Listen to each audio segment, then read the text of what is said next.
আমাদের প্রিয় শহর আলিপুরদুয়ারেও চলে এসেছে এভরিওয়ানস ফেভারিট ফুডবাল, যেখানে স্বাদের প্রতিটি পরত জুড়ে রয়েছে ভালোবাসা, আর প্রতিটি গন্ধে আছে একটা আলাদা অনুভব। এখন থেকে আলিপুরদুয়ার বাসী উপভোগ করতে পারবে সেই একই স্বাদ, একই মান, একই ভালোবাসা। ফুডবাজে পাবেন এমন কিছু অফার যা শুনলে নিজেই চমকে যাবে। স্পেশাল চিকেন বিরিয়ানি মাত্র 100 টাকায়, butter naan plus chilli chicken মাত্র 100 টাকায়, fried rice plus chilli chicken মাত্র 100 টাকায়, তন্দুরি চিকেন মাত্র 100 টাকায়, চিকেন টিক্কা মাত্র 79 টাকায়, চিকেন মালাই টিক্কা মাত্র 89 টাকায়, ফিশ টিক্কা মাত্র 90 টাকায়। আর এখানের মোমো, সেই স্বাদ বোঝাতে গেলে তো ভাষা কম পড়ে যাবে, খেতে খেতে বুঝতে পারবেন সেই স্বাদ। ফুডবাল শুধু খাওয়া দাওয়ার জায়গা নয়, এখানে আপনি বন্ধু বান্ধব, পরিবার, প্রিয়জনদের সঙ্গে বসে দারুণ কোয়ালিটি টাইম কাটাতে পারবেন একদম শান্তিপূর্ণ পরিবেশে। আমাদের লোকেশন একেবারে সহজ, আলিপুরদুয়ার জংশন রেল স্টেশনের ঠিক উল্টো দিকে।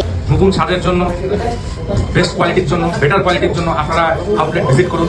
আশা করি আপনারা নিরাশ হবেন না। অবশ্যই আসুন, ডু ভিজিট ওয়ান্স, আপনাদের অবশ্যই ভালো লাগবে। Thank you. তো আর দেরি কিসে, আজই চলে আসুন আমাদের প্রিয় ফুডবাজ। ফুডবাজ মানেই তো স্বাদ ভরা খাবার, সাথে এক অদ্ভুত অনুভব। আলিপুরদুয়ারবাসীর পক্ষ থেকে ধন্যবাদ ও শুভেচ্ছা জানাই ফুডবাজ আমাদের শহরে এমন একটা দারুণ জায়গা উপহার দেওয়ার জন্য।